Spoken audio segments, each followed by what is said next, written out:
At Slimming World, eating healthily doesn't have to mean missing out on anything, even pudding. And these creamy pots of bittersweet chocolate mousse are low in Syns and amazingly light. Start off by melting 60 grams of dark chocolate. The darker the chocolate, the more intense the flavour will be.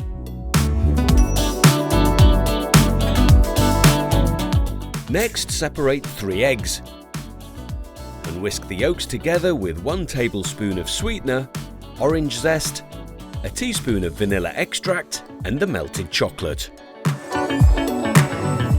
Beat the egg whites until they stand up in fluffy peaks. This is what gives the mousse its light and airy texture. Gently fold in the chocolate mixture using a metal spoon. Be careful not to knock the air out. Divide between 4 serving glasses and chill for a few hours until set. Just before you're ready to eat, add a dollop of fat-free fromage frais and a raspberry to each pot and lightly dust with cocoa powder.